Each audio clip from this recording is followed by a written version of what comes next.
En los últimos años mucho se habla de una tercera guerra mundial y muchos recuerdan que en los días finales habrá hambre, enfermedades, destrucción y muerte. Pero puede que en las creencias de un apocalipsis bíblico se oculte algo un poco más creíble. El mundo no será destruido por una fuerza sobrenatural, sino que será destruido por la misma humanidad, en concreto por las decisiones de un pequeño grupo de personas. Hasta hace unos años se pensaba que si el dólar perdía su estatus mundial, este sería el posible escenario en el mundo entero. Masas de hombres sin casas en las calles. En lugar de electricidad, la gente hace fogatas con muebles y coches abandonados en las calles. No hay gasolina para suministrar a los coches y no hay a quien venderle petróleo. La gente quema sus cosas en las calles para calentarse. Los bancos han perdido el control de todas las finanzas. La crisis financiera ha alcanzado tal punto que en el mundo han quedado solo dos cosas con valor: alimentos y agua. Por estos productos se pelean grupos armados en las calles. A los civiles desarmados no les queda más que esconderse en los escombros y recoger lo que queda después de los combates callejeros. En casi todos los países del mundo hay guerras civiles, y todo porque el dólar estadounidense ahora cuesta menos que el papel en el que están impresos los presidentes de Estados Unidos. El dólar es la moneda de la confianza. Cuando desaparezca esta confianza, desaparecerá el actual sistema financiero mundial. No obstante, China y Rusia, a sabiendas de este posible escenario catastrófico, empezaron a tomar hace algunos años cartas en el asunto. El imperio del mal y los amos del mundo, tercera parte.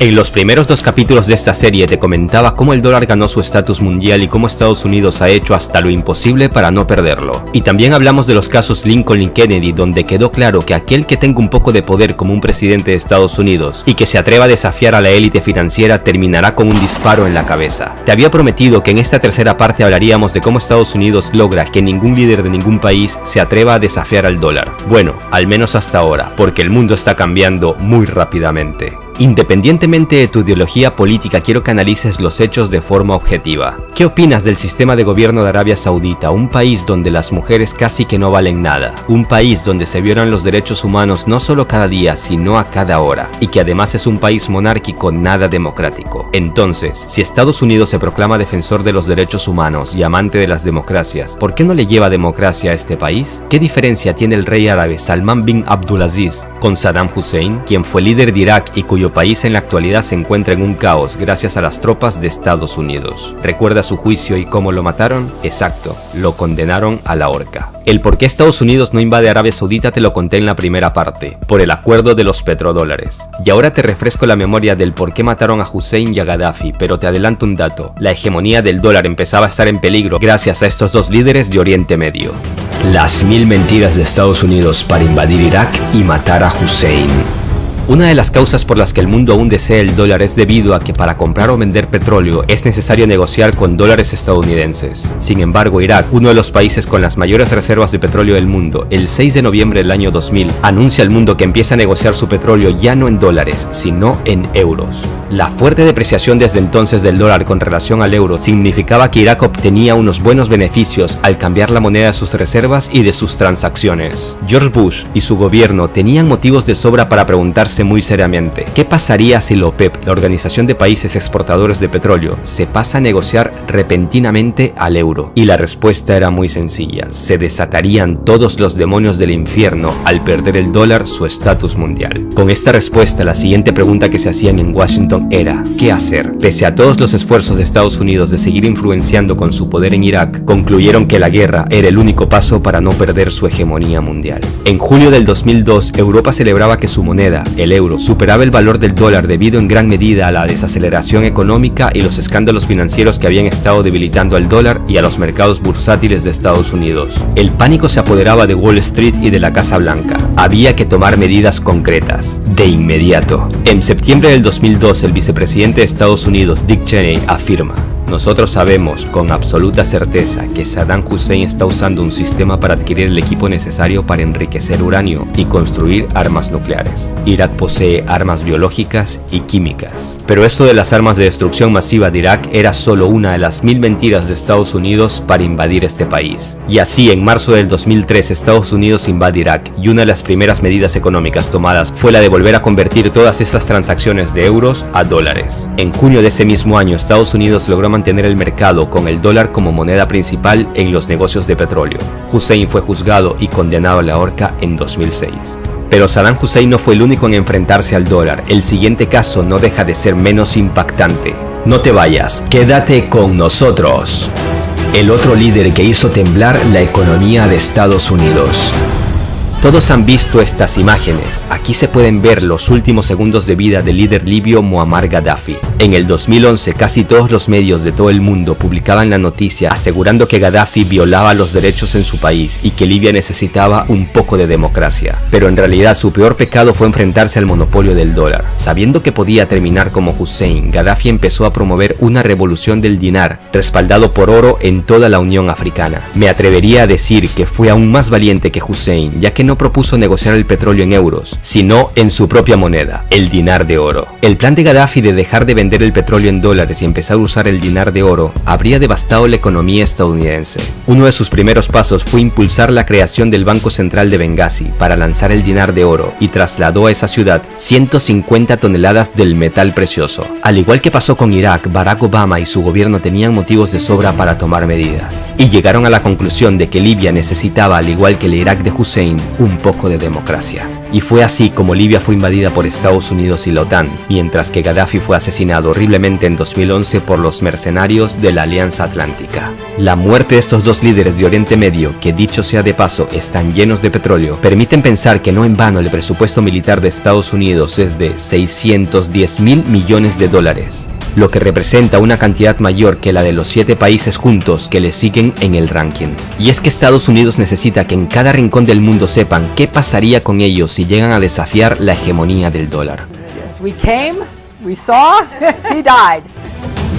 Antes de que explote el dólar, explotan guerras en otros países. La crisis financiera del 2008 se desató debido al colapso de la burbuja inmobiliaria en Estados Unidos, contagiando al sistema financiero estadounidense y teniendo como consecuencia después una profunda crisis económica a escala internacional. Los expertos de todo el mundo se debatían en una duda: ¿se desplomaría el dólar o no? Pero cuando esta moneda estaba a punto de caer, aparecían de la nada protestas con tintes de revoluciones en distintos países del planeta. Se contabilizaron miles de muertos y cientos de inmuebles destrozados. ¿Cómo benefician estas revoluciones a Estados Unidos?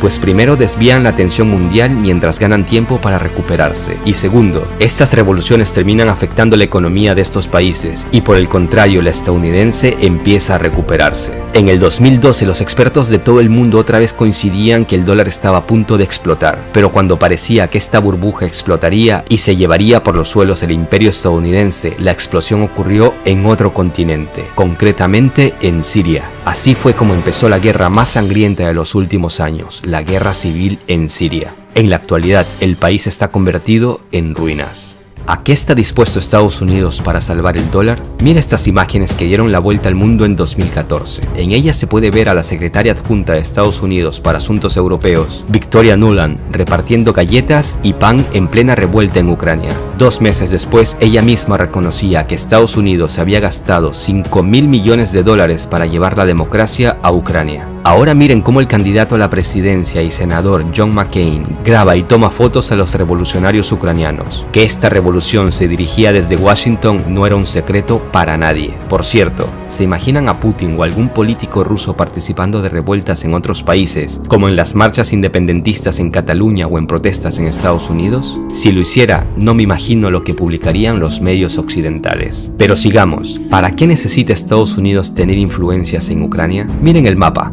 Ucrania es un puente entre Rusia y Europa. En 2013, casi la mitad del gas que la empresa rusa Gazprom exportó a Europa atravesaron la red de gasoductos ucranianos. Estados Unidos necesitaba cerrar la llave y la revolución en 2014 lo logró. Cuando el dólar caiga, a los países que no estén preparados, supongamos Europa, no les quedará otra opción que literalmente robar a los países más débiles. Empezará una guerra abierta por los recursos naturales: petróleo, agua, gas, leña, alimentos. Y esta guerra de una u otra forma tocará las tierras rusas, un país lleno de recursos de todo tipo. Todas estas guerras, revoluciones y revueltas que han estado ocurriendo en los últimos años parece que han sido nada más que unos ejercicios militares a gran escala, en campos de batallas reales. Según algunos analistas, todo parece indicar que nos queda poco tiempo para vivir con las comodidades en las que vivimos en la actualidad. No obstante, yo soy más optimista y espero que, por ejemplo, Rusia no caiga en la provocación y se desate la Tercera Guerra Mundial. La Tercera Guerra Mundial es inevitable, aseguran los expertos.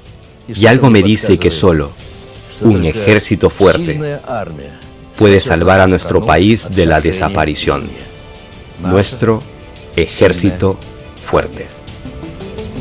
Por desgracia, el tiempo se nos ha acabado. En el siguiente capítulo seguiremos hablando del negocio de la guerra. Hablaremos, por ejemplo, del por qué Estados Unidos no le quita las sanciones a Corea del Norte. Y es más, le sigue imponiendo más sanciones, pese a la iniciativa de Kim Jong-un de desmantelar sus polígonos nucleares. Y es que en esta zona hay dinero para Estados Unidos. Muchísimo dinero que ganar. Y necesita demonizar a alguien en esta región para vender armamentos a sus aliados asiáticos. También hablaremos sobre el plan de Rusia y China de bajar al dólar de su trono sin salir con un disparo en la cabeza en el intento. Comenta qué opinas del contenido de esta serie, El Imperio del Mal y los Amos del Mundo. Puedes ver los otros 2 capítulos en el canal. Suscríbete que vendrán más videos impactantes. Un abrazo a todos. Hasta la próxima.